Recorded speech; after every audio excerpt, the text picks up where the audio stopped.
Bismillahirrahmanirrahim. Assalamualaikum warahmatullahi wabarakatuh. Selamat malam. Yang kami hormati Profesor Dr. Sparta, dosen mata kuliah Strategi Risk Management dan IRM. Dan yang saya banggakan teman-teman mahasiswa IBS. Alhamdulillah atas izin Allah Subhanahu wa Ta'ala, Tuhan Yang Maha Esa. Pada malam hari ini, kelompok 3 akan memaparkan materi risiko likuiditas. Untuk itu, kami perkenalkan anggota kelompok 3. Saya sendiri, Diendia Wahdaniah Atmawijaya dari Jakarta. Selanjutnya, Saudara Ibnu Ruliardi. Selamat malam, Prof. Bapak dan Ibu semuanya. Perkenalkan, nama saya Ibnu Ruliardi. Selanjutnya, Saudari Rahma Mustika. Selamat malam, Prof. Saya Rahma Mustika dari Jakarta. Terima kasih. Dan Saudara Andri Samudra. Selamat malam, Prof. Sparta. Saya Andri Samudra dari Jakarta. Selanjutnya, Saudari Meli Apriliani. Selamat malam, saya Meli dari Jakarta. Dilanjutkan oleh Saudari Helmiani. Selamat malam, Prof. Sparta, Bapak Ibu sekalian. Saya Helmiani dari Jambi.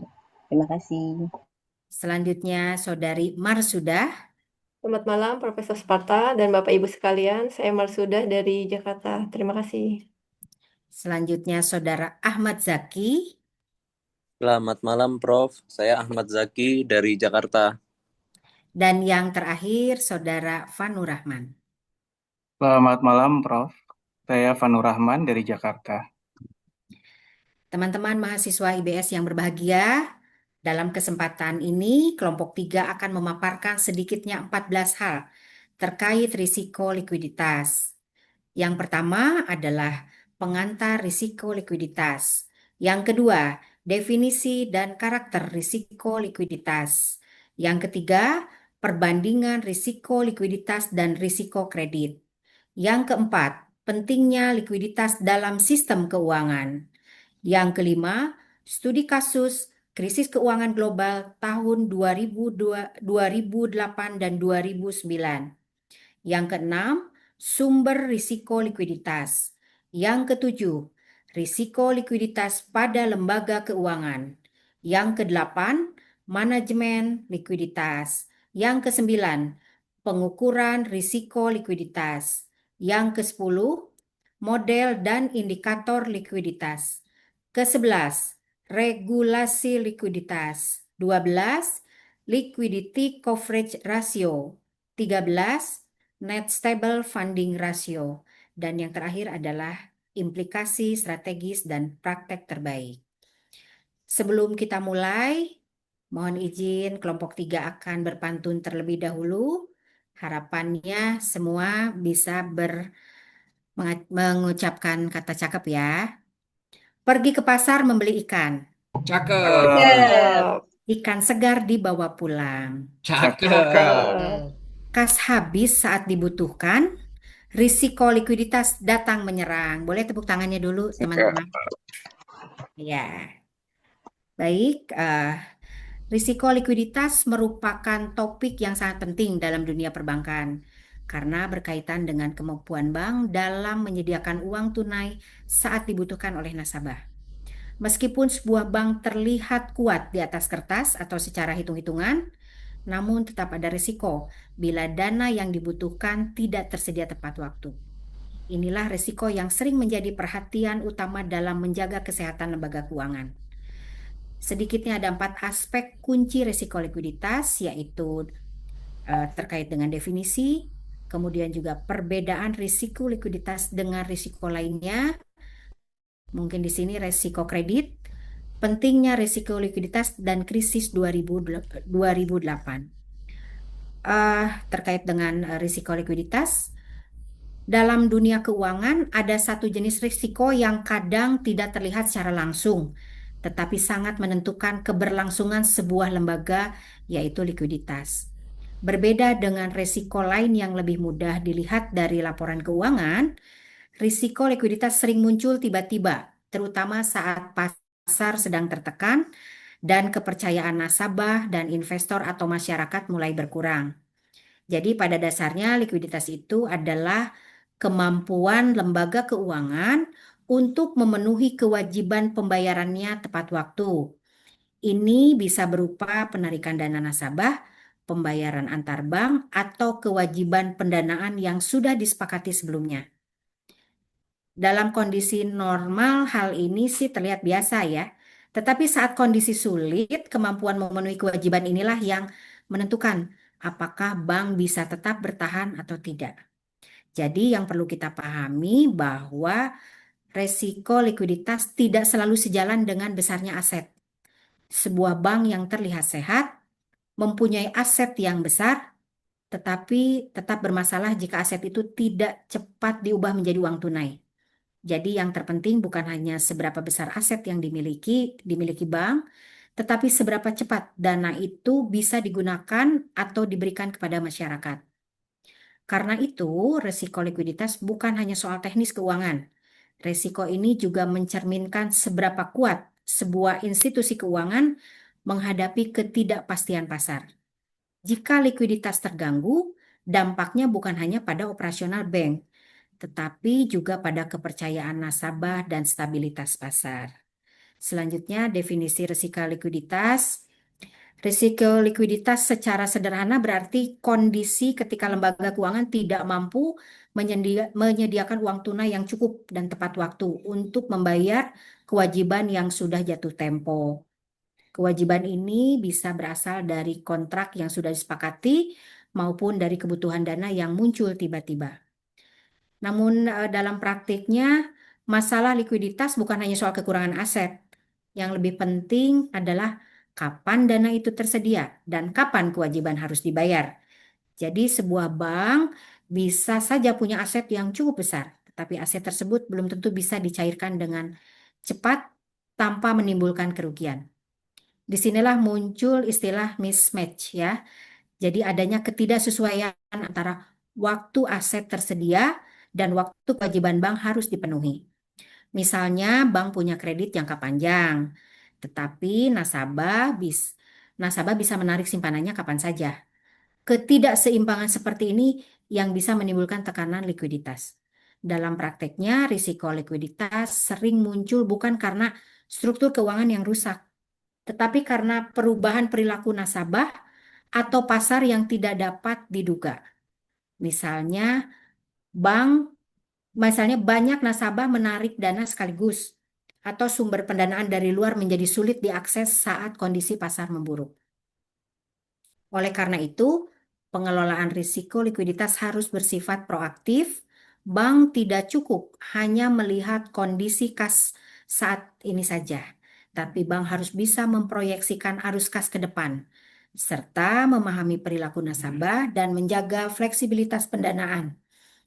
Dengan begitu, risiko likuiditas tidak hanya dipahami sebagai kekurangan kas, tetapi juga sebagai kemampuan bank mengelola ketidakseimbangan dana secara bijak.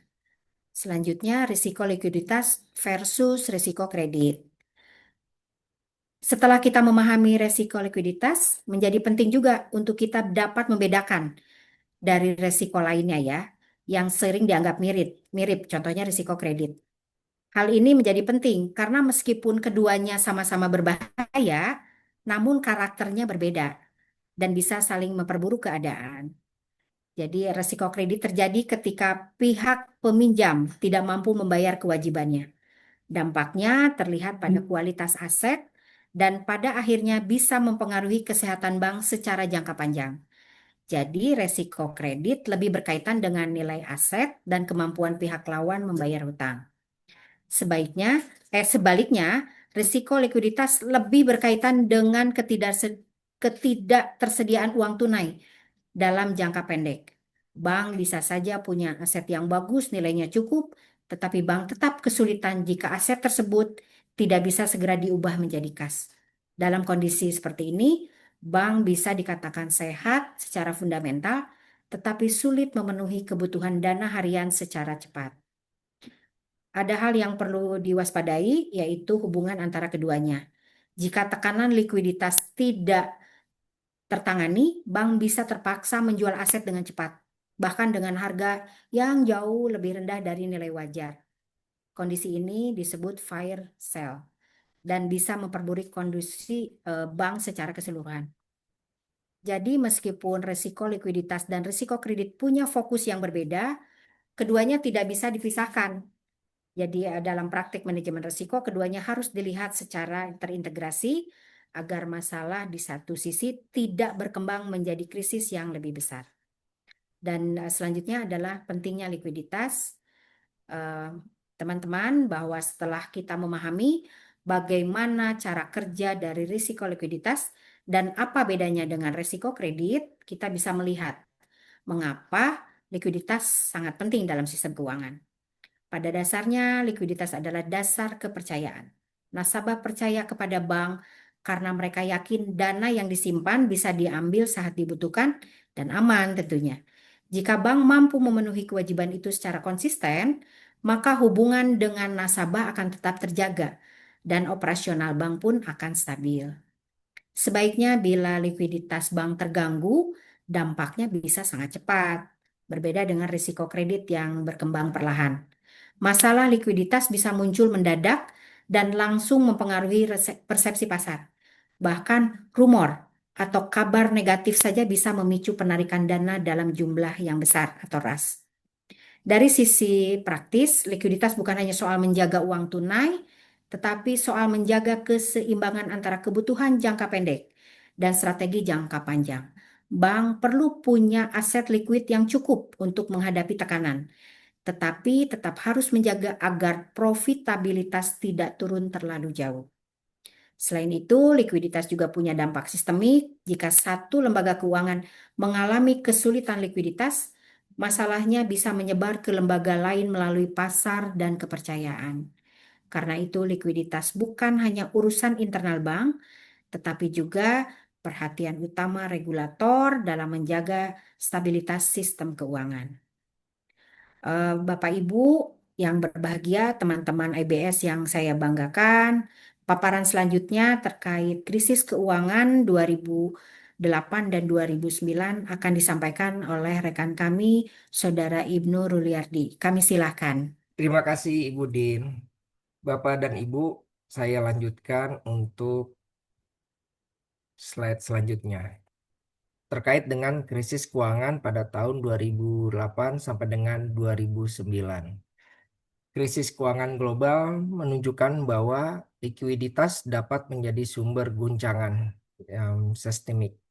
Ketika pasar kredit membeku dan bank enggan saling meminjamkan, percayaan antar bank melemah tajam dan tekanan likuiditas meluas. Itu akhirnya menyebabkan pasar kredit membeku, bank saling enggan meminjamkan dana, dan juga London Interbank Offered Rate itu melonjak tajam.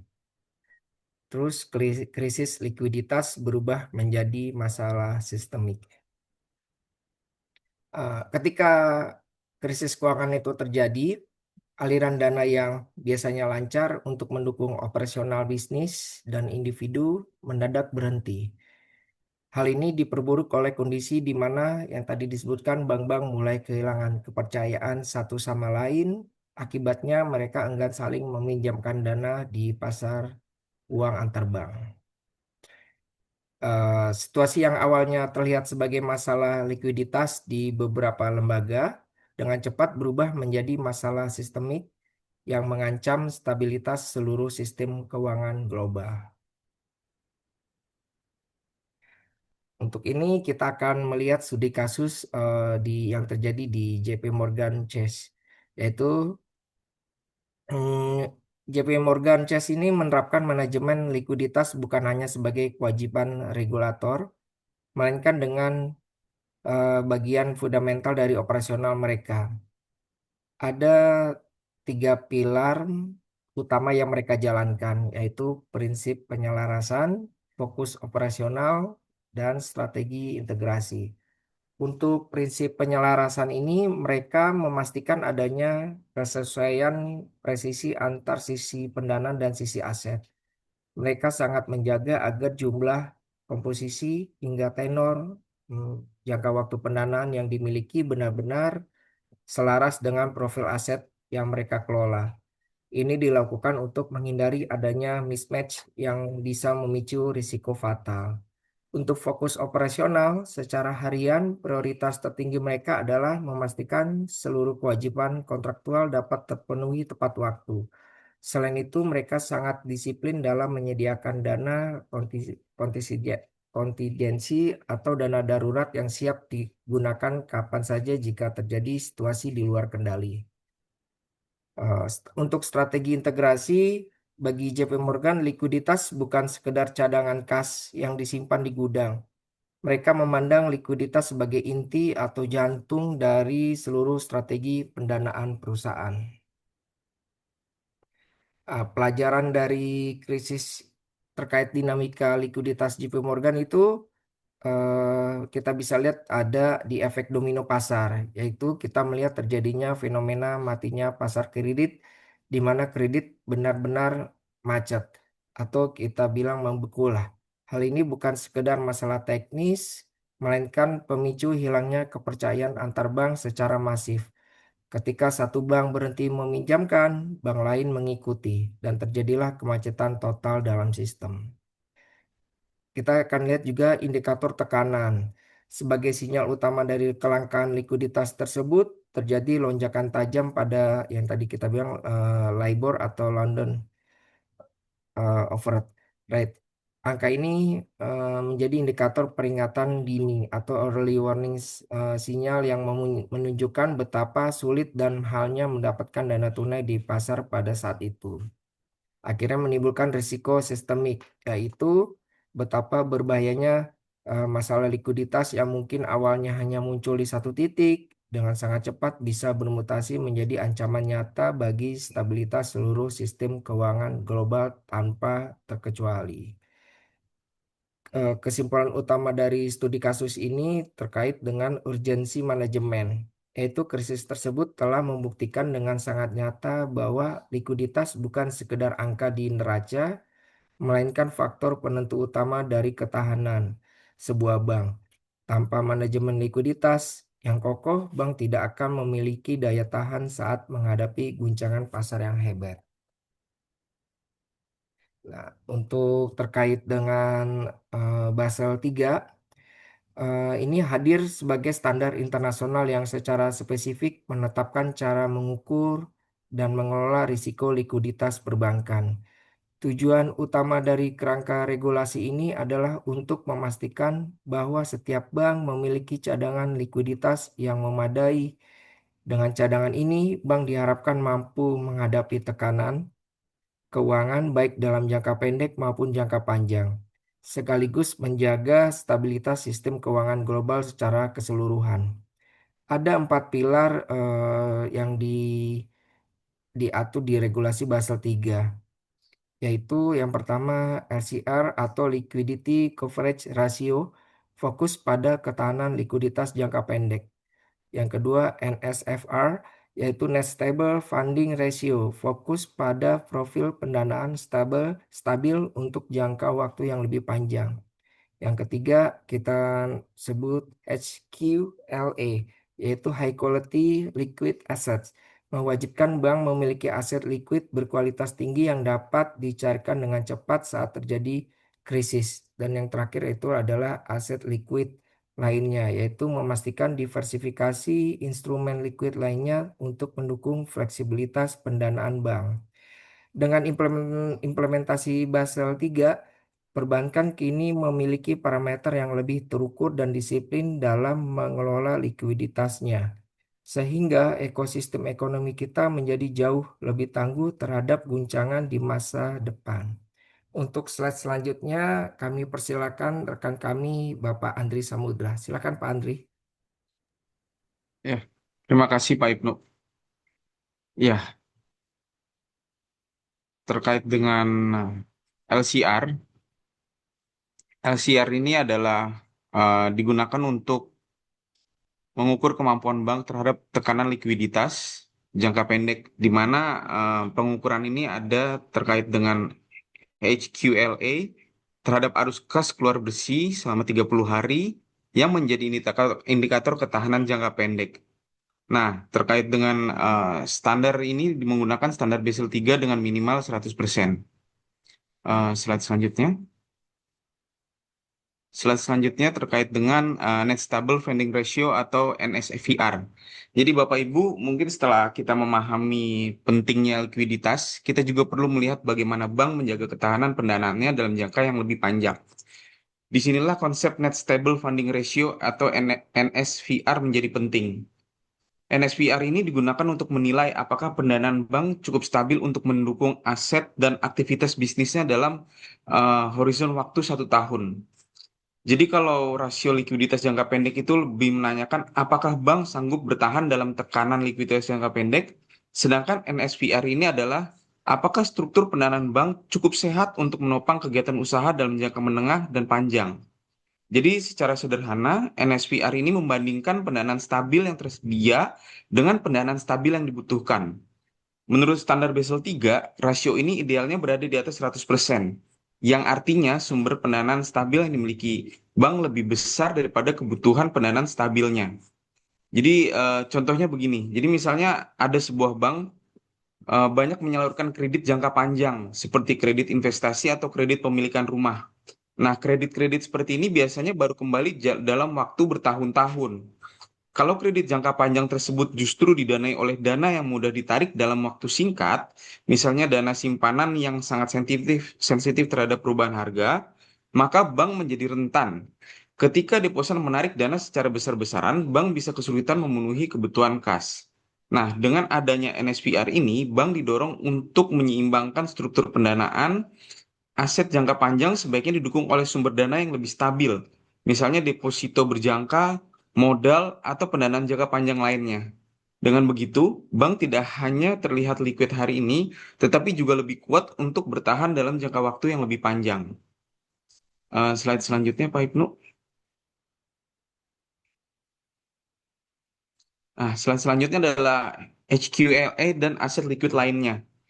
Nah, selain memperhatikan stabilitas pendanaan melalui NSFR, bank juga perlu memiliki bantalan darurat dalam bentuk aset liquid. Ya, inilah yang disebut dengan High Quality Light Asset atau HQLA.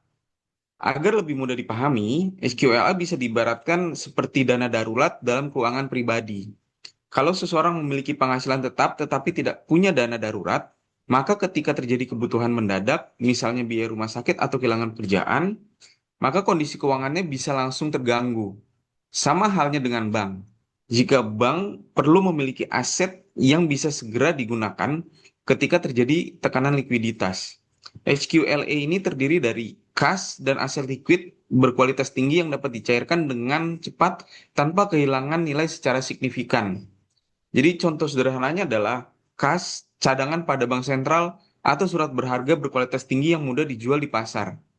Dalam contoh JP Morgan yang tadi disebutkan, bank tidak hanya mengandalkan HQLA, tapi juga memiliki aset liquid tambahan berupa sekuritas yang dapat dipergaungkan dan tidak sedang dijaminkan. Selain itu, terdapat juga kapasitas pinjaman dari Federal Home Loan Bank atau FHLB, serta akses ke discount window sebagai sumber cadangan tambahan.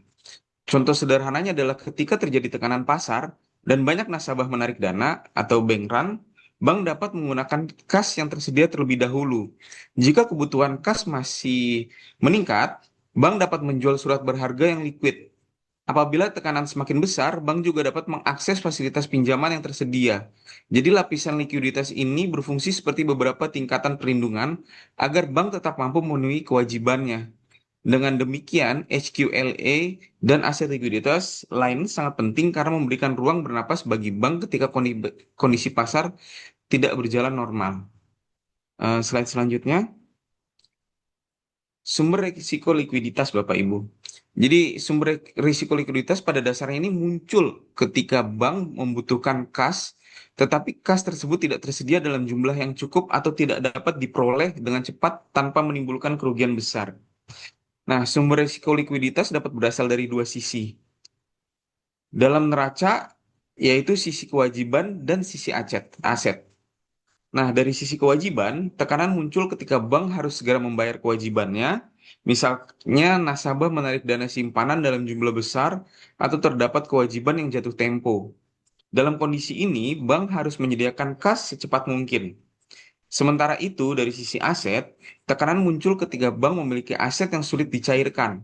Misalnya kredit yang diberikan kepada debitur tidak dapat langsung diubah menjadi kas, atau bank memiliki surat berharga tetapi saat pasar sedang tertekan, sehingga surat berharga tersebut hanya bisa dijual dengan harga yang jauh lebih rendah. Nah, contohnya dari sumber risiko likuiditas, sebuah bank memiliki banyak aset berupa kredit jangka panjang. Di atas kertas, aset tersebut bernilai besar. Namun ketika bank membutuhkan kas hari ini, kredit tersebut tidak bisa langsung dicairkan. Di sisi lain, apabila deposan menarik dana dalam jumlah besar, bank harus segera menyediakan uang tunai. Ketidaksesuaian waktu antara dana yang harus dibayar dan aset yang baru akan kembali di masa depan, inilah yang menjadi sumber utama risiko dari likuiditas. Dengan kata lain, risiko likuiditas bukan hanya soal apakah bank memiliki aset atau tidak, tetapi apakah aset tersebut bisa segera digunakan untuk memenuhi kewajiban yang jatuh tempo. Slide selanjutnya, risiko likuiditas dari sisi kewajiban. Nah, sekarang kita fokus pada risiko likuiditas dari sisi kewajiban. Risiko ini muncul ketika deposan atau pemilik dana meminta uangnya kembali dalam waktu cepat. Dalam kondisi normal, penarikan dana oleh nasabah biasanya masih dapat kita prediksi. Misalnya ada pola penarikan gaji di awal bulan, pembayaran kebutuhan bisnis, atau penarikan rutin oleh nasabah tertentu. Namun dalam kondisi tidak normal, penarikan dana bisa terjadi secara cepat dan serentak. Nah, contohnya apabila muncul isu negatif mengenai kesehatan suatu bank, sebagian nasabah mungkin menjadi panik dan segera menarik dananya. Jika kepanikan ini menyebar, maka terjadi penarikan dana besar-besaran atau kita sebut bank run. Dalam situasi seperti ini, bank yang sebenarnya masih memiliki aset pun bisa mengalami kesulitan karena aset tersebut belum tentu dapat segera diubah menjadi kas. Ilustrasinya bisa kita bayangkan seperti ini, Bapak Ibu. Bayangkan ada sebuah bank memiliki banyak kredit berkualitas baik. Namun kredit tersebut baru akan dibayar oleh debitur dalam beberapa bulan atau bahkan beberapa tahun. Sementara itu, deposan atau nasabah ini meminta dananya hari ini. Jika bank tidak memiliki cadangan kas atau aset likuid yang memadai, maka bank akan menghadapi tekanan likuiditas yang serius. Oleh karena itu, dari sisi kewajiban, bank harus memahami profil pendanaannya. Bank perlu mengetahui sumber dana mana yang diambil, mana yang sensitif terhadap suku bunga, dan mana yang berpotensi keluar secara cepat ketika terjadi tekanan. Oke, selanjutnya. Selanjutnya ini terkait dengan karakteristik simpanan itu sendiri. Nah, karakteristik simpanan ini penting karena tidak semua simpanan memiliki perilaku yang sama. Beberapa simpanan itu bersifat liquid dan dapat ditarik kapan aja. Contohnya adalah rekening giro, rekening pasar uang, atau rekening now. Rekening yang dapat ditarik oleh deposannya sewaktu-waktu. Nah, jika jenis-jenis rekening ini memberikan fleksibilitas kepada nasabah untuk menarik dana sesuai dengan kebutuhan. Bagi nasabah, ini tentu menguntungkan. Namun bagi bank, fleksibilitas tersebut berarti bank harus selalu siap menyediakan kas. Sebagian rekening tabungan mungkin memiliki pembatasan penarikan tertentu. Namun, tetap saja dalam kondisi tekanan, penarikan dana dapat meningkat secara signifikan, apalagi jika nasabah merasa ada risiko terhadap keamanan dananya. Contohnya, jika sebuah perusahaan besar menyimpan dana operasional dalam rekening giro, dana tersebut bisa ditarik sewaktu-waktu untuk membayar vendor, gaji pegawai, atau kebutuhan operasional lainnya. Jika beberapa nasabah besar melakukan penarikan pada waktu yang sama, maka tekanan terhadap likuiditas bank bisa meningkat dengan cepat. Nah, contoh lainnya itu pada saat kondisi pasar sedang tidak stabil. Nasabah cenderung memindahkan dananya ke instrumen yang dianggap lebih aman atau memberikan imbalan hasil lebih tinggi. Nah, perpindahan dana ini dapat membuat simpanan di bank berkurang dalam waktu singkat. Karena itu, bank tidak cukup hanya melihat total jumlah simpanan. Bank juga harus melihat kualitas dan stabilitas simpanan tersebut. Simpanan yang besar belum tentu stabil. Sebaliknya, simpanan yang tersebar luas dari berbagai nasabah kecil seringkali lebih stabil dibandingkan dana besar dari sedikit nasabah korporasi. Jadi poin pentingnya adalah pengelolaan likuiditas tidak hanya bicara tentang berapa banyak dana yang dimiliki bank, tetapi juga seberapa cepat dana itu dapat keluar, seberapa stabil sumber pendanaannya, dan seberapa siap bank menghadapi penarikan mendadak. Nah, dapat kita simpulkan bahwa risiko likuiditas merupakan risiko yang sangat dinamis. Bank bisa terlihat sehat dari sisi aset, tetapi tetap menghadapi tekanan apabila tidak mampu menyediakan kas pada waktu yang dibutuhkan. Nah, secara summary, NSFR membantu memastikan pendanaan bank stabil dalam jangka panjang, HQLA dan aset liquid lainnya menjadi bantalan ketika tekanan muncul. Sementara itu, pemahaman terhadap sumber risiko likuiditas, baik dari sisi aset maupun kewajiban, membantu bank menyiapkan strategi pengelolaan likuiditas yang lebih kuat. Nah, dengan kata lain, kunci dari manajemen likuiditas adalah menjaga keseimbangan antara aset yang dimiliki, kewajiban yang harus dibayar, dan kecepatan bank dalam menyediakan kas ketika dibutuhkan. Sekian dari saya. Selanjutnya, slide-nya akan dipaparkan oleh Ibu Meli. Silakan. Ya, baik. Terima kasih Pak Andri. Saya akan mencoba melanjutkan terkait dengan presentasi terkait dengan core deposit. Ya, core deposit sendiri adalah sumber dana inti yang relatif stabil bagi lembaga penyimpanan dan menjadi fondasi penting dalam pendanaan jangka panjang bank. Karena dana ini cenderung berasal dari hubungan nasabah yang berkelanjutan, namun meskipun sifatnya lebih stabil dibandingkan dengan sumber dana lain, bank tetap perlu memantau pola pergerakan dan penarikan bersihnya secara berkala, mengingat perubahan perilaku nasabah dan kondisi ekonomi dari waktu ke waktu tetap mempengaruhi stabilitas likuiditas. Untuk contohnya sendiri, kita bisa lihat di sini ada sumber dana yang relatif stabil. Sumber dana yang relatif stabil ini contohnya adalah tabungan dan giro milik nasabah retail yang digunakan untuk kebutuhan transaksi sehari-hari, seperti tabungan gaji atau tabungan rekening usaha kecil yang cenderung tidak mudah berpindah ke bank lain. Kemudian juga core deposit itu merupakan fondasi pendanaan jangka panjang. Ya, misalnya dana tabungan dan giro yang stabil tersebut digunakan bank untuk membiayai kredit jangka menengah dan jangka panjang seperti kredit pemilikan rumah, KPR, atau kredit modal kerja berkelanjutan. Kemudian core deposit ini juga kita tetap perlu pantau melalui pola penarikan bersih. Di sini maksudnya adalah seperti misalnya menjelang hari raya atau akhir tahun, bank perlu memantau peningkatan penarikan tabungan nasabah untuk kebutuhan konsumsi agar dapat mengantisipasi potensi tekanan likuiditas. Slide selanjutnya terkait dengan net deposit drain. Di sini yang dimaksud dengan net deposit drain ini menggambarkan selisih antara dana deposito yang ditarik oleh nasabah dan dana deposito baru yang masuk kembali ke bank. Indikator ini menjadi penting karena mencerminkan tingkat tekanan likuiditas harian yang harus dihadapi bank. Net deposit drain dihitung dari penarikan deposito yang dikurangi dengan penerimaan deposito baru. Semakin besar nilai drain bersih yang terjadi, semakin besar pula kebutuhan bank untuk menyediakan dana tambahan guna menjaga kecukupan likuiditas operasional. Kemudian slide selanjutnya, pola musiman likuiditas. Pola musiman likuiditas ini menggambarkan pola musiman likuiditas ini dapat dianalisis melalui indikator net deposit drain, yaitu selisih antara dana deposito yang ditarik oleh nasabah dengan deposito baru yang kembali masuk ke bank. Ukuran ini penting karena mencerminkan tingkat tekanan likuiditas yang harian yang harus dikelola oleh bank.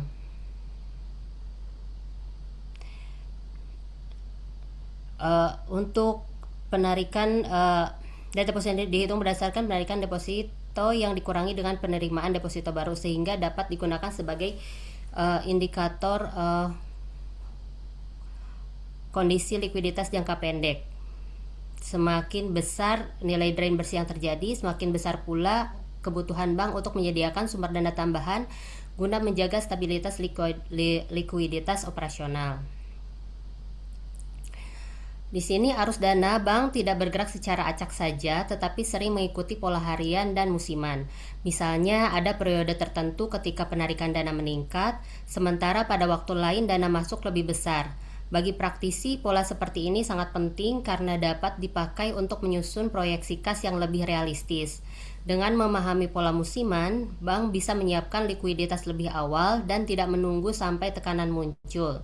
Jadi, pengelolaan likuiditas yang baik selalu mempertimbangkan pola yang berulang dari aktivitas nasabah. Slide selanjutnya.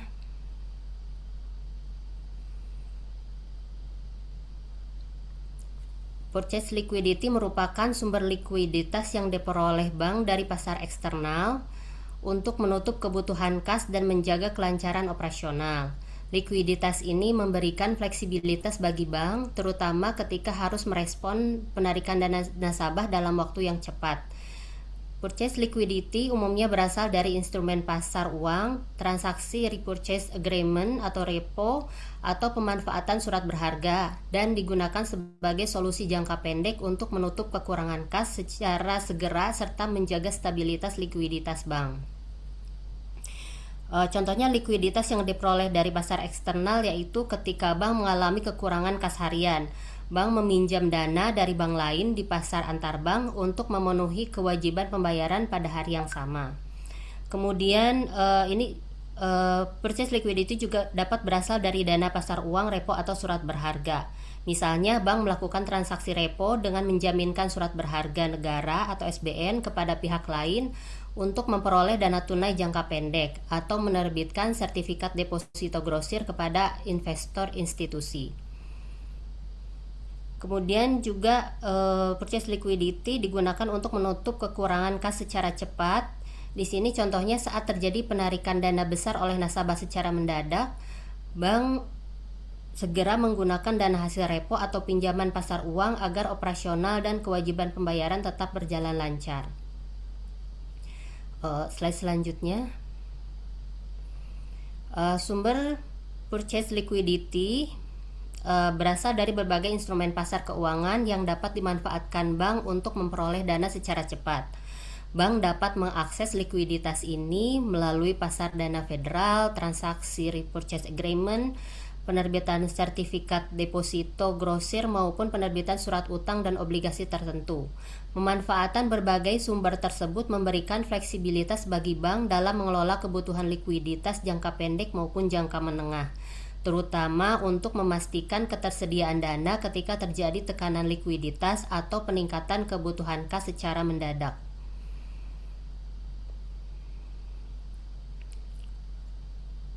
Selanjutnya, biaya purchase liquidity pada umumnya lebih tinggi dibandingkan dengan sumber pendanaan berbasis deposito karena dana diperoleh dari pasar eksternal. Meskipun memberikan akses likuiditas yang cepat, penggunaan purchase liquidity menuntut bank untuk membayar biaya dana yang lebih mahal dan meningkatkan ketergantungan pada kondisi pasar.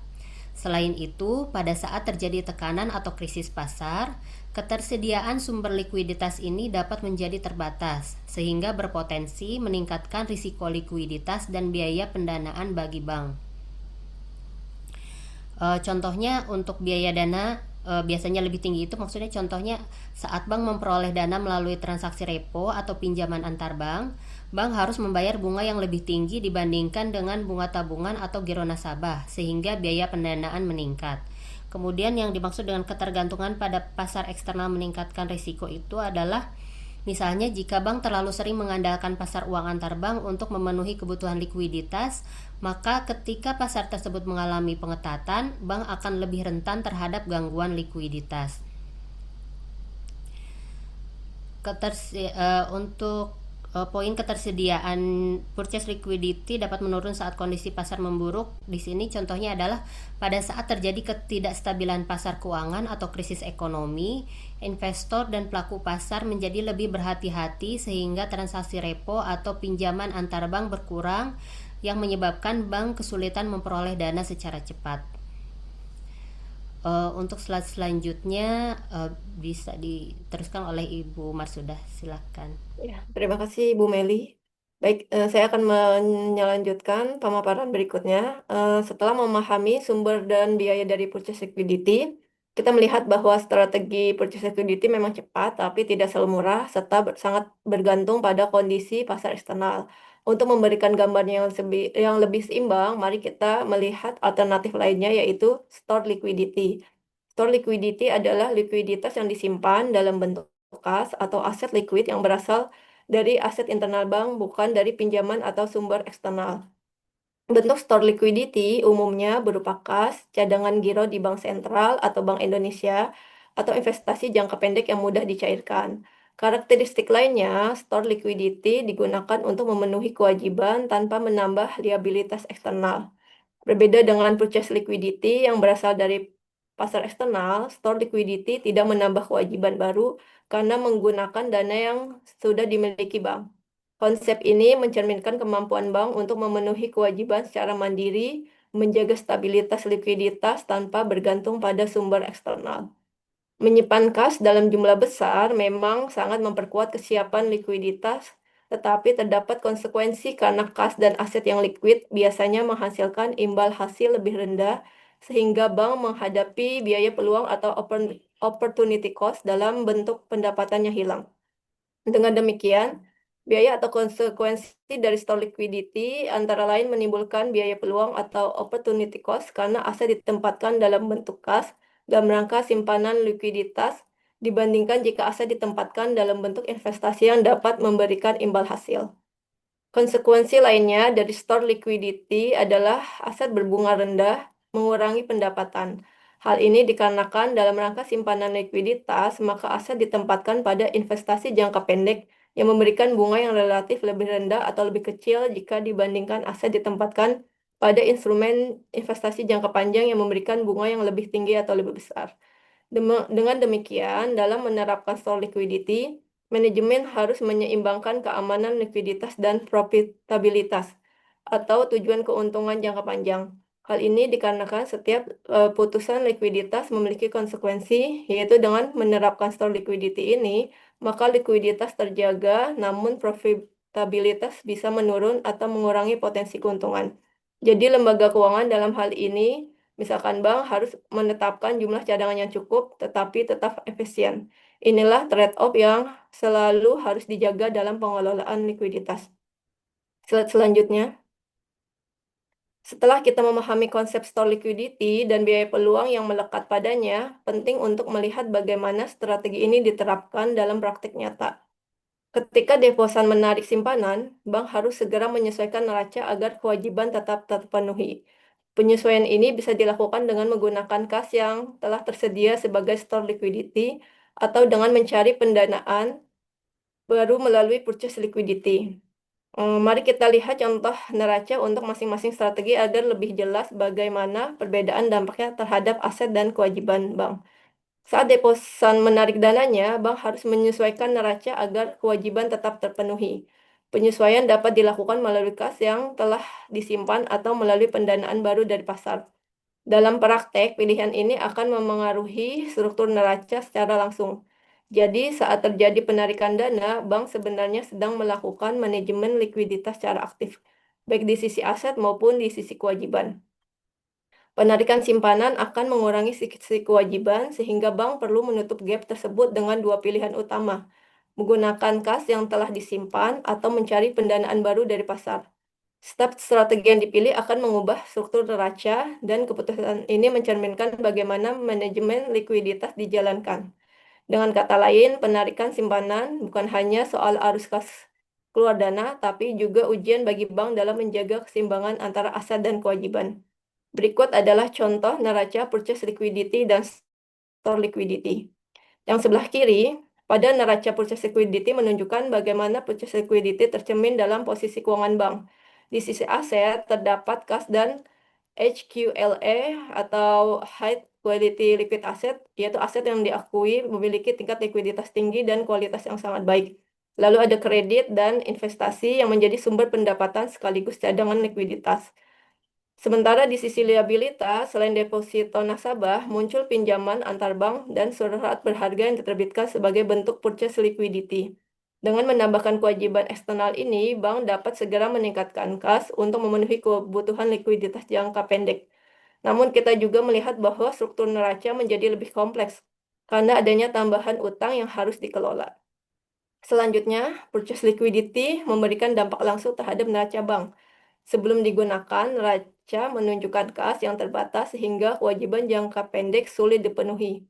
Setelah bank memperoleh purchase liquidity, posisi kas meningkat dan kewajiban dapat ditutupi tepat waktu. Namun di sisi lain, liabilitas juga bertambah karena adanya pinjaman antar bank atau surat berharga yang diterbitkan. Artinya, purchase liquidity memang menyeimbangkan neraca dalam jangka pendek, tetapi menambah beban kewajiban yang harus dikelola dengan hati-hati. Lalu yang sebelah kanan, contoh neraca store liquidity, memperlihatkan bagaimana store liquidity tercermin dalam posisi keuangan bank.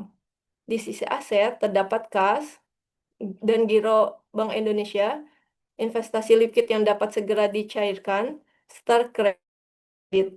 Sementara di sisi liabilitas, kita melihat deposito nasabah, pinjaman jangka pendek, dan ekuitas. Dengan memanfaatkan store liquidity, bank dapat memenuhi kewajiban tanpa menambah utang baru. Hal ini menunjukkan bahwa cadangan internal berperan penting sebagai bantalan likuiditas untuk menjaga stabilitas neraca. Store liquidity memberikan dampak langsung terhadap neraca bank. Sebelum digunakan, kas terbatas sehingga kewajiban jangka pendek berisiko tidak terpenuhi.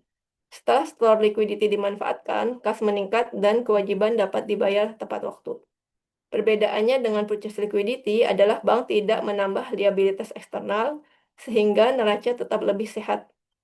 Dengan kata lain, store liquidity menjaga keseimbangan neraca sekaligus memperkuat kemandirian likuiditas bank. Slide selanjutnya. Seperti yang telah kita bahas, store liquidity memberikan stabilitas karena berasal dari aset internal namun menimbulkan biaya peluang. Salah satu bentuk store liquidity yang paling mendasar adalah kas. Kas tidak hanya berfungsi sebagai sumber likuiditas, tapi juga wajib dipertahankan untuk kebutuhan operasional dan memenuhi persyaratan cadangan minimum yang ditetapkan regulator. Nah, di sini kas merupakan salah satu bentuk store liquidity yang paling mendasar. Sebagian kas harus dipertahankan untuk kebutuhan operasional sehari-hari, seperti pembayaran transaksi rutin, sekaligus memenuhi persyaratan cadangan minimum yang ditetapkan oleh regulator. Di luar kewajiban tersebut, bank juga dapat menyimpan cadangan berlebih sebagai buffer. Cadangan berlebih ini berfungsi sebagai penyangga ketika terjadi penarikan dana mendadak atau tekanan likuiditas sehingga bank tetap mampu menjaga stabilitas dan kepercayaan deposan. Cadangan seperti ini sangat penting karena berfungsi sebagai bantalan pertama ketika tekanan likuiditas datang. Dalam prakteknya, semakin disiplin bank menjaga cadangan kas, semakin kuat daya tahannya saat menghadapi ketidakpastian. Dengan demikian, pengelolaan kas tidak hanya sekedar memenuhi aturan, tetapi juga menjadi strategi penting dalam manajemen risiko likuiditas. Slide selanjutnya, penyesuaian terhadap penarikan dana. Setelah memahami peran cadangan kas sebagai penyangga likuiditas, penting untuk melihat bagaimana cadangan tersebut digunakan dalam praktiknya. Ketika terjadi penarikan dana oleh deposan, bank harus segera menyesuaikan neraca agar kewajiban tetap terpenuhi. Penyesuaian ini baru dilakukan dengan menggunakan kas yang tersedia atau dengan mencari pendanaan baru dari pasar. Ketika terjadi penarikan dana oleh deposan, bank harus segera menutup gap likuiditas agar kewajiban tetap terpenuhi. Jika penarikan ditutup dengan kas yang dimiliki, maka sisi aset akan menyusut karena cadangan kas digunakan untuk membayar deposan. Sebaliknya, jika penarikan ditutup dengan pendanaan baru dari pasar, maka sisi kewajiban bank bertambah karena muncul utang baru. Kedua cara ini sama-sama sah, namun mencerminkan pilihan strategi likuiditas yang berbeda. Menggunakan store liquidity atau purchase liquidity. Setiap pilihan memiliki konsekuensi terhadap struktur neraca, biaya, dan risiko yang harus dikelola oleh manajemen bank. Dua pendekatan ini sama-sama sah, tapi punya karena itu manajemen harus memahami kapan harus memakai kas yang tersimpan dan kapan harus mencari dana baru dari pasar. Pilihan yang tepat akan sangat menentukan ketahanan likuiditas bank. Selanjutnya, dari penyelesaian neraca saat penarikan dana, kita melihat bahwa bank memiliki dua pilihan utama, menggunakan kas yang dimiliki atau mencari pendanaan baru dari pasar. Kedua strategi ini yaitu store liquidity dan purchase liquidity memiliki konsekuensi masing-masing terhadap aset, kewajiban, biaya, dan risiko. Namun dalam praktiknya, bank tidak harus memilih salah satu secara mutlak. Justru kombinasi keduanya sering menjadi solusi yang lebih fleksibel untuk menghadapi tekanan likuiditas. Dalam praktik manajemen likuiditas, bank tidak harus memilih antara store liquidity atau purchase liquidity secara mutlak. Kedua strategi ini justru dapat digunakan secara bersamaan untuk memberikan fleksibilitas yang lebih besar menghadapi tekanan likuiditas. Ini penting karena kondisi pasar tidak selalu stabil dan bank harus siap menyesuaikan diri dengan cepat. Store liquidity memastikan adanya cadangan internal yang stabil, sementara purchase liquidity memungkinkan bank merespon kebutuhan dana mendadak dengan cepat melalui pasar eksternal. Dengan menggabungkan keduanya, bank dapat menyesuaikan strategi sesuai kondisi pasar dan kebutuhan likuiditas, sehingga mampu menjaga keseimbangan antara keamanan, biaya, dan profitabilitas. Kombinasi ini menjadi pendekatan yang lebih realistis dalam menghadapi tekanan likuiditas yang dinamis. Jadi kombinasi keduanya memberi ruang yang lebih luas bagi bank untuk mengelola kebutuhan dana secara aman dan efisien. Untuk pemaparan selanjutnya disampaikan oleh Ibu Rahma. Silakan. Baik, terima kasih Bu Marsuda.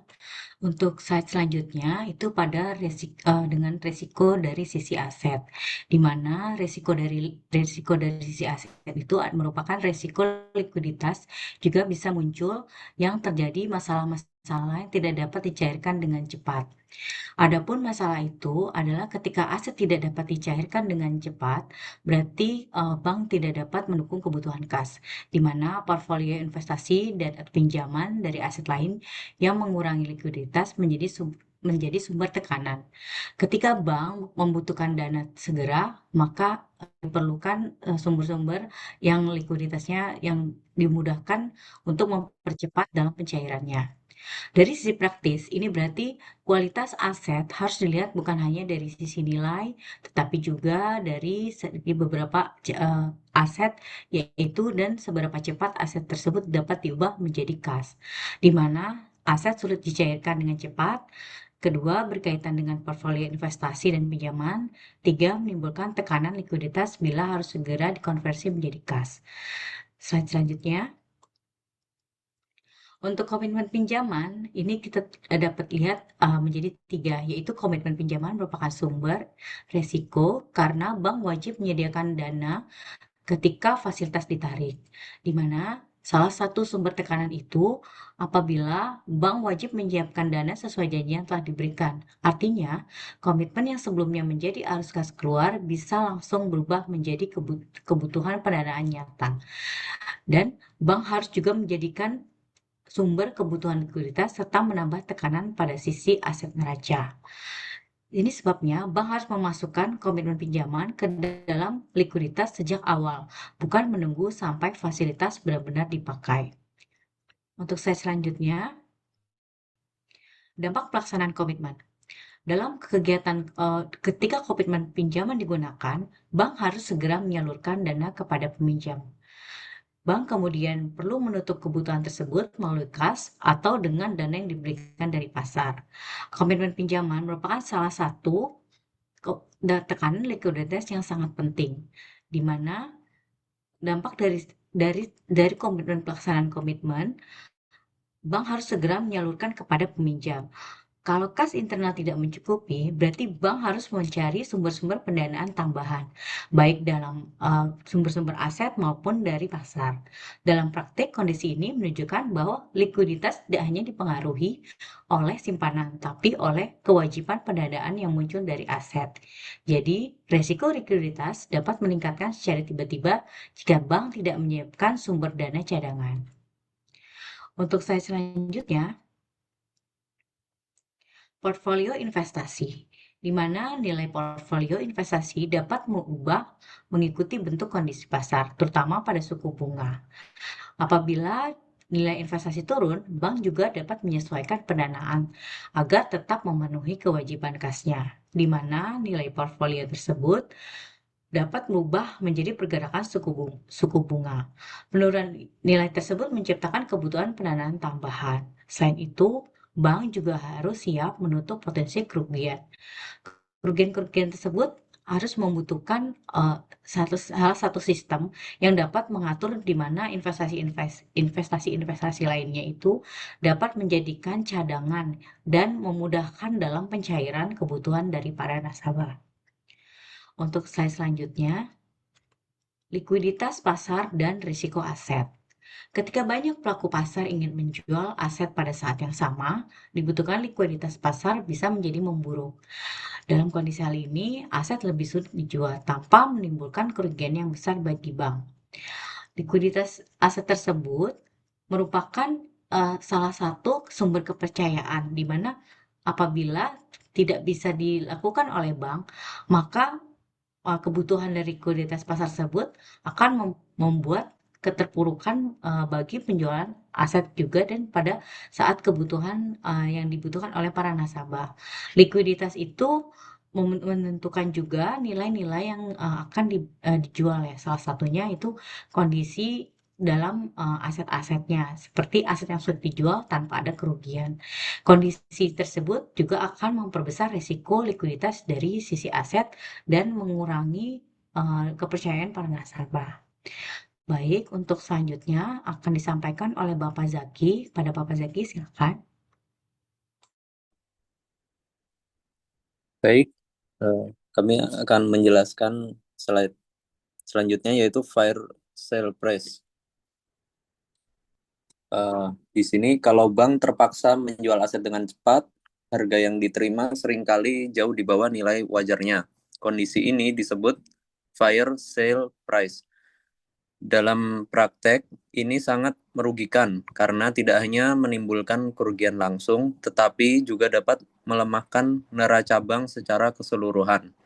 Jadi penjualan aset secara paksa sebaiknya hanya menjadi pilihan terakhir, bukan strategi utama. Slide selanjutnya. Bank run. Bank run terjadi ketika penarikan simpanan berlangsung secara massal. Dalam kondisi seperti ini, kas bank bisa terkuras dengan sangat cepat dan kemampuan memenuhi kewajiban menjadi terganggu. Dari sudut pandang praktisi, ini menunjukkan betapa pentingnya menjaga kepercayaan deposan. Begitu kepercayaannya goyah, tekanan likuiditas bisa meningkat dalam waktu yang sangat singkat. Selanjutnya, risiko sistemik.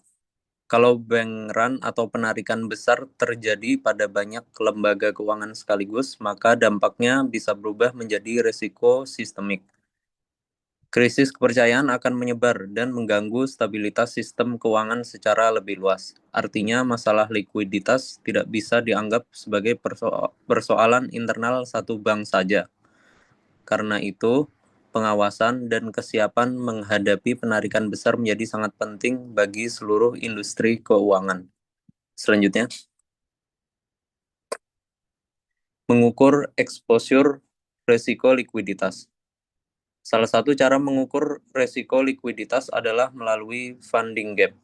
Ukuran ini untuk membandingkan pinjaman rata-rata dengan simpanan rata-rata sehingga bank bisa melihat seberapa besar kebutuhan pendanaan tambahan. Dalam praktek ini, indikator ini sangat berguna untuk membantu manajemen menentukan apakah struktur pendanaan bank masih sehat atau mulai terlalu bergantung pada sumber luar. Slide selanjutnya. Kebutuhan pembiayaan. Funding gap yang ditambah aset liquid akan menghasilkan kebutuhan pembiayaan. Semakin besar gap, semakin besar pula dana yang harus disiapkan agar bank tetap liquid. Jadi, bank tidak cukup hanya melihat berapa banyak aset yang dimiliki, tetapi juga harus melihat seberapa besar dana tambahan yang masih perlu ditutup. Ini membuat pengukuran likuiditas menjadi sangat penting dalam pengambilan keputusan. Slide selanjutnya. Baik, terima kasih Pak Zaki. Izin melanjutkan Bapak Ibu. slide selanjutnya itu adalah pinjaman dan simpanan rata-rata. Di sini saya akan menjelaskan apa itu pinjaman dan simpanan rata-rata. Dalam praktik perbankan, simpanan inti biasanya dipandang sebagai sumber dana yang paling stabil. Jadi seperti tabungan dan giro milik nasabah retail yang cenderung itu tidak akan mudah ditarik secara sekaligus karena perbandingan antara pinjaman rata-rata dan simpanan rata-rata sangat penting untuk mengukur atau menilai kebutuhan pendanaan pada bank. Jadi jika pinjaman rata-rata lebih besar daripada simpanan rata-rata, berarti bank mengalami funding gap. Sehingga perlu mencari tambahan dana dari sumber lain. Seperti apa? Tambahannya seperti di pasar uang atau pinjaman antar bank. Sebaliknya, jika simpanan lebih besar, bank memiliki likuiditas yang lebih longgar. Gitu. Jadi, selisih antara pinjaman rata-rata dan simpanan rata-rata menjadi dasar dalam menghitung kebutuhan pembiayaan yang harus dipenuhi oleh bank untuk melihat keseimbangan pendanaan yang ada di bank. Contohnya, misal rata-rata kredit yang disalurkan pada suatu bank itu senilai 120 miliar, sedangkan rata-rata simpanan hanya 100 miliar. Artinya di sini bank ada gap, gapnya sebesar 20 miliar yang harus dibiayai dari sumber dana lain. Nah, ini menjadi sinyal bahwa bank tersebut perlu menjaga strategi pendanaannya. Agar kenapa? Agar tidak terlalu bergantung pada sumber pendanaan jangka pendek. Seperti itu. Mungkin next slide selanjutnya. Ya. Distribusi net deposit drain. Nah, Bapak Ibu sekalian, sebagaimana kita ketahui, penarikan simpanan harian itu tidak selalu sama, kadang kecil, kadang besar, tergantung perilaku nasabah. Nah, oleh karena itu, bank tidak cukup hanya melihat angka rata-rata, tetapi perlu juga memahami pola distribusinya dengan menggunakan beberapa pendekatan probabilitas. Nah, dengan distribusi ini, bank bisa mengetahui kemungkinan terjadinya penarikan dana dalam berbagai skenario atau kemungkinan drain yang akan terjadi pada beberapa periode tertentu. Misalnya, skenario normal, moderat, hingga ekstrim. Ini dapat membantu bank dalam menyiapkan kas secara lebih realistis dan lebih antisipatif. Dalam praktiknya, pendekatan seperti ini membuat proyeksi likuiditas menjadi lebih akurat dan tidak hanya bergantung pada asumsi rata-rata. Biasanya banyak bank-bank menyediakan kas itu lebih besar pada saat menjelang hari-hari raya besar seperti hari raya Idul Fitri seperti itu. Nah, contohnya di sini dapat saya contohkan adalah misalnya data historis suatu bank itu dilihat bahwa 70% penarikan dana di bawah 5 miliar. Kemudian 25% penarikan dananya di rentan 5 sampai 10 miliar. Terus di 5% penarikan dana di atas 10 miliar. Nah, dengan informasi ini bahwa bank tidak hanya menyiapkan kas 5 miliar, tetapi juga mempertimbangkan skenario yang lebih besar untuk berjaga-jaga. Karena apa? Karena ada potensi yang 5% tadi. 5% itu adanya penarikan di atas 10 miliar. Seperti itu. Mungkin boleh next. Oke. Perkiraan penarikan dana. Nah, di sini Bapak Ibu, distribusi probabilitas dapat memberikan gambaran atau mampu memperkirakan berapa besar dana yang mungkin keluar pada periode tertentu. Dengan informasi ini bank dapat menentukan buffer likuiditasnya atau yang kita kenal cadangan likuiditas yang optimal secara lebih tepat dan antisipatif. Jadi pendekatan ini juga dapat membuat bank itu tidak sekedar bereaksi setelah terjadi penarikan dana, tapi bank juga lebih antisipatif. Kalau kita lihat itu bisa lebih forward looking gitu terhadap berbagai kemungkinan seperti itu. Jadi pengelolaan likuiditas yang baik bukan hanya bereaksi setelah dana keluar, tetapi juga mampu memprediksi atau memproyeksikan kebutuhan likuiditas atau memperkirakan skenario apa yang mungkin akan muncul ini untuk dilakukan dalam melakukan pengelolaan likuiditas. Nah, inilah yang membuat perencanaan kas menjadi lebih profesional dan lebih tahan terhadap ketidakpastian. Contohnya, jika berdasarkan analisis probabilitas, terdapat kemungkinan 95% bahwa penarikan tidak akan melebihi 12 miliar. Maka, bank dapat menetapkan cadangan likuiditasnya minimal sebesar 12 miliar. Dengan begitu, bank tetap aman dalam hampir semua kondisi normal. Seperti itu. Boleh? Next. Selanjutnya. Baik. Pola harian dan musiman. Likuiditas bank juga dipengaruhi oleh pola yang berulang, pola yang baik harian maupun musiman yang relatif dapat diprediksi. Misalnya, ada pola-pola tertentu saat akhir bulan, hari libur, atau periode tertentu dalam satu tahun. Nah, karena itu, strategi likuiditas tidak boleh statis. Bank harus menyesuaikan pengelolaan kasnya berdasarkan pola-pola tersebut agar pengelolaan kas itu tetap optimal. Pertama, dari sisi pola harian. Pola harian ada kebiasaan transaksi nasabah yang berulang. Misalnya pada pagi hari biasanya terjadi peningkatan transaksi pembayaran. Sementara di sore hari terjadi penarikan dana untuk kebutuhan operasional. Nah, hal-hal seperti ini membuat kebutuhan likuiditas berubah dalam hitungan jam. Nah, ini yang harus sudah diproyeksi dan sudah diketahui pola-pola oleh bank seperti itu. Yang kedua, likuiditas juga tidak hanya dipengaruhi oleh pola harian, tetapi dipengaruhi juga oleh variasi musiman. Ada periode-periode tertentu di mana arus kas berubah cukup signifikan, seperti akhir bulan saat banyak pembayaran gaji ataupun menjelang hari besar seperti Idul Fitri, di mana penarikan tunai memang meningkat tajam, kebutuhan masyarakat melonjak, akhirnya penarikan tunai itu memang sangat meningkat dari hari-hari biasanya. Itu. Nah, karena adanya pola-pola ini, bank tidak bisa menggunakan satu strategi saja. Satu strategi likuiditas yang sama sepanjang waktu itu tidak bisa. Artinya, strategi likuiditas harus adaptif, jadi harus mampu menyesuaikan dengan beberapa kondisi. Nah, bank perlu menyesuaikan jumlah kasnya, penempatan dana, dan sumber pendanaan sesuai dengan pola arus dana yang sudah dapat diprediksikan sesuai dengan proyeksi ataupun stres test yang sudah dibuat oleh bank, seperti itu. Nah, contohnya, tadi sudah saya jelaskan bahwa akhir bulan banyak nasabah menarik dana untuk kebutuhan operasional sehingga likuiditas cenderung menurun. Pada hari raya, itu penarikan tunai meningkat signifikan. Awal bulan, gaji masuk sehingga simpanan meningkat. Likuiditas bank cenderung aman atau kita kata dengan longgar seperti itu. Nah, dengan memahami pola ini, bank bisa menambah cadangan kas atau likuiditas sebelum periode-periode penarikan tinggi, sehingga bank dapat lebih siap atau mengantisipasi menghadapi fluktuasi normal maupun tekanan yang datang secara berkala. Gitu. Oke, boleh lanjut? Baik, strategi menghadapi tekanan likuiditas.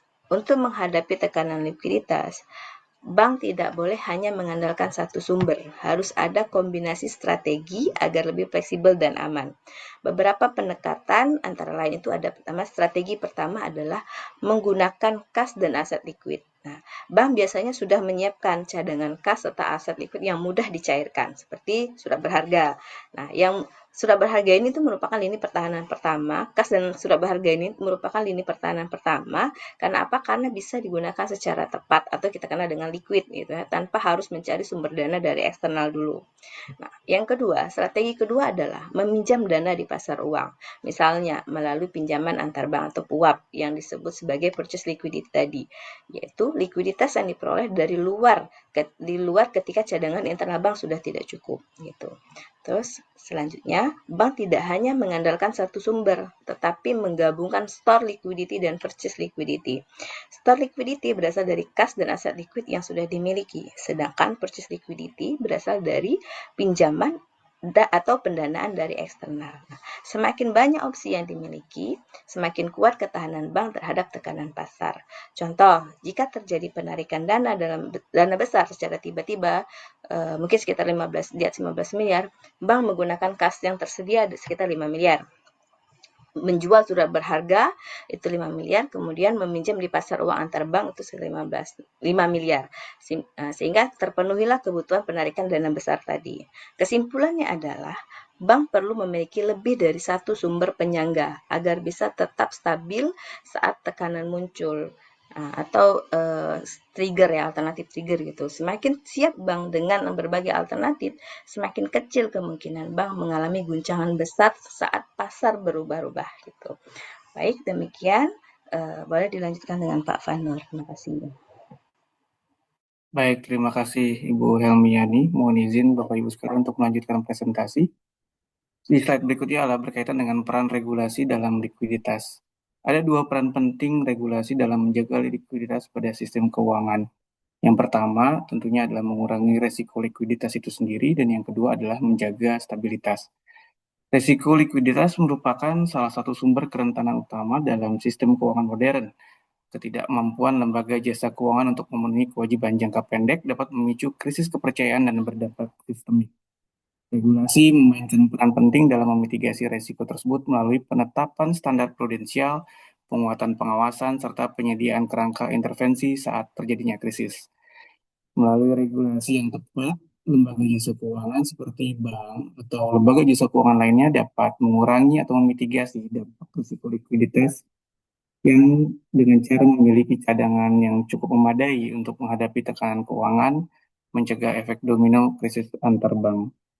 Selain itu, kerangka regulasi yang kuat seperti LCR, NSPR seperti yang tadi telah disampaikan, dapat menjaga kepercayaan pasar dan nasabah tentunya. Pengalaman pada tahun 2028 lalu menggambarkan bahwa sebesar apapun banknya tidak akan mampu menahan penarikan dana nasabah yang dilakukan secara besar-besaran.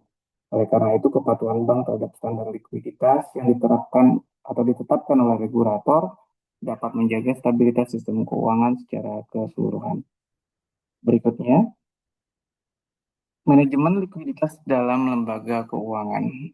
Manajemen likuiditas merupakan aktivitas yang berlangsung secara harian dan berkelanjutan, jadi bukan sekedar tindakan darurat yang dilakukan saat terjadinya krisis. Bank perlu secara konsisten memantau posisi kewajiban dan asetnya, termasuk profil jatuh tempo, arus kas masuk dan arus kas keluar, serta ketersediaan alat likuid untuk memastikan kesiapan dalam memenuhi kebutuhan kas setiap saat.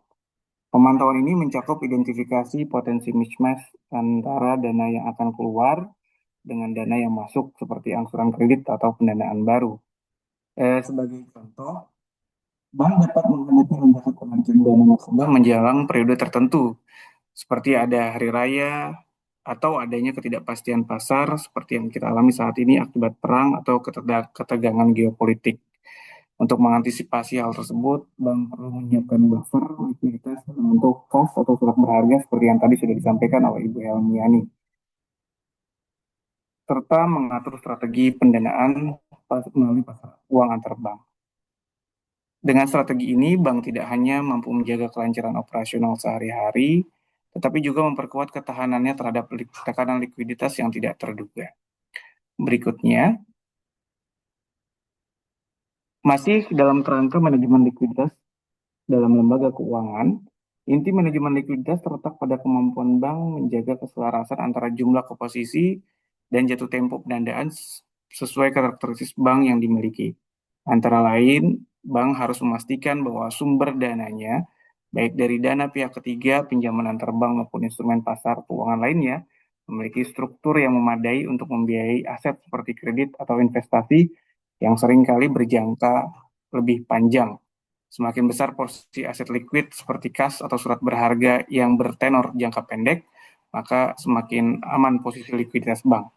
Tetapi imbal hasilnya cenderung lebih rendah dibandingkan kredit. Sebaliknya, penyaluran dana ke kredit jangka panjang dapat meningkatkan profitabilitas, namun berpotensi menimbulkan risiko likuiditas jika tidak diimbangi dengan pendanaan yang stabil. Berikutnya, kesimpulan utama. Risiko dari dua sisi. Secara keseluruhan, risiko likuiditas dapat bersumber baik dari sisi kewajiban maupun sisi aset, sehingga pengelolaannya harus dilakukan secara menyeluruh dan terintegrasi.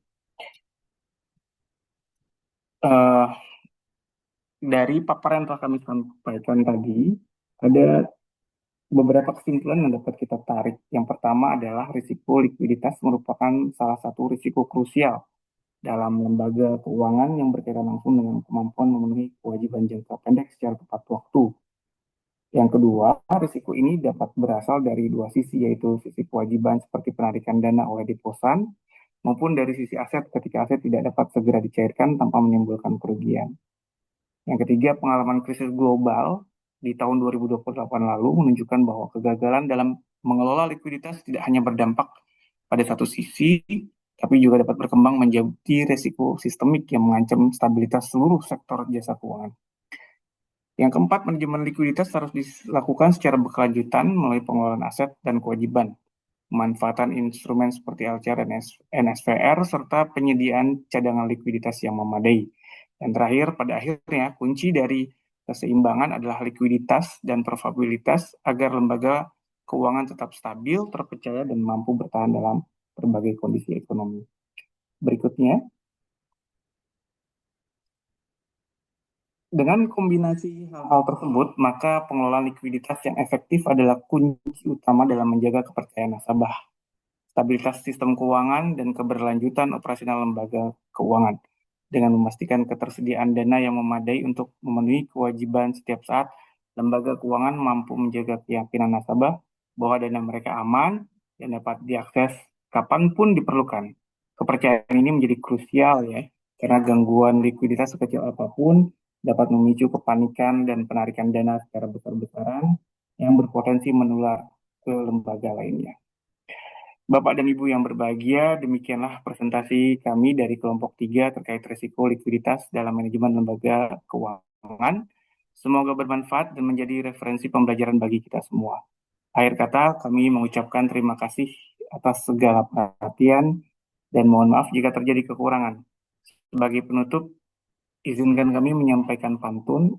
Mohon cakepnya ya Bapak Ibu sekalian. Jalan-jalan ke kota tua, Cakep. singgah sejenak membeli roti. Cakep. Likuiditas perlu dijaga agar kepercayaan tetap tinggi. Assalamualaikum warahmatullahi wabarakatuh. Selamat malam dan sampai jumpa di lain kesempatan. Terima kasih Bapak Ibu sekalian. Terima kasih. Terima kasih Terima kasih Terima kasih. Bapak Ibu semuanya. Pak Ibu.